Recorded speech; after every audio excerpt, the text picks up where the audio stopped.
Well, we need to take a look at it from two key perspectives. First of all, I would like to touch on the customer demographics, and secondly, something that's very real and something that all of us are struggling with to a certain extent, which is the state of the economy. So let me talk about customer demographics first. When we look at the key target customers that contact centers actually service today, what we do find is that an increasing percentage of contact center customers are from the customer segment for what we call the Generation Y. Typically, these are people from ages ranging from early 20s to mid 30s. And these are the people that actually grew up as the internet was growing up. So these are people that are very familiar with the internet. They are very proficient with their mobile devices. Many of them actually can't live without their mobile devices. So the way that these customer segment, the Generation Y, actually want to interact with contact centers will be very different from the baby boomers. Looking at the economic aspect of where we are today, and based on conversations that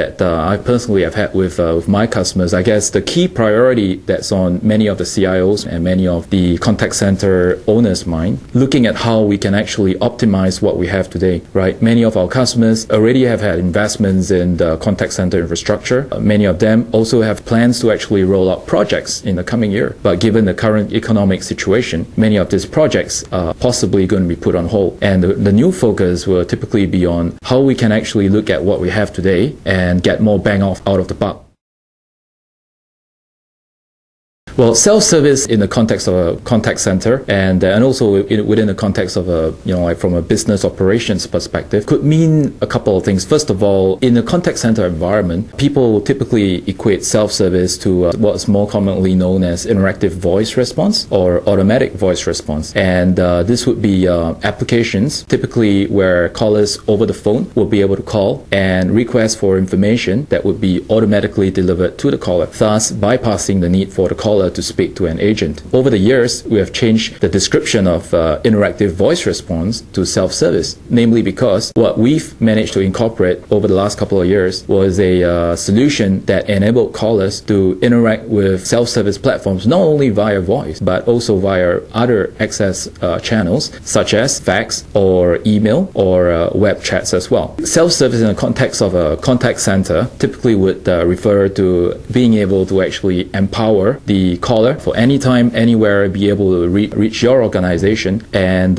request for information that can be automatically generated and delivered to that caller. Now, self-service in the context of the business operation could mean applications that might not necessarily be customer-facing, but applications that might be more designed to automate business processes that are internal to an organization. For example, being able to allow, say, in a airline, being able to allow flight attendants to call into a self-service application to make amendments and to check on their flight schedules, right? So that's one example. Another example would be for employees to be able to call into a benefits hotline and make requests and amendments to their benefits of choice.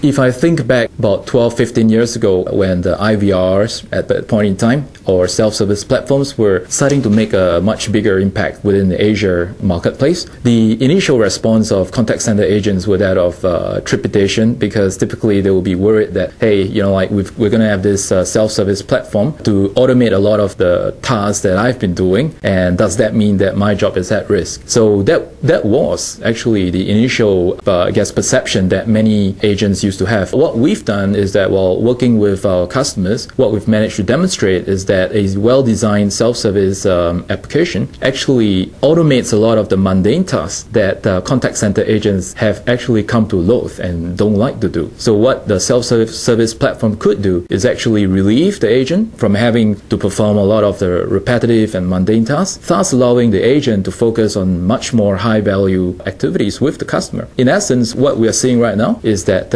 contact center agents actually have come to accept self-service as an integral and valuable subsystem of the contact center, and they definitely welcome it.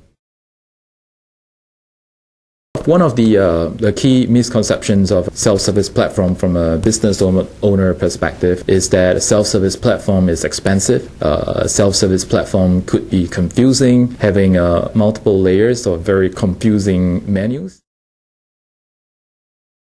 There are self-service platforms today that are still tied into proprietary PBX infrastructures, and for those, those kind of self-service platforms will not be able to operate in a multi-vendor environment. However, the trend is definitely towards more open self-service platforms using technologies such as SIP, voice XML. Also, there is a general trend towards what is known as a voice portal architecture, whereby self-service solutions today are moving away from proprietary voice hardware.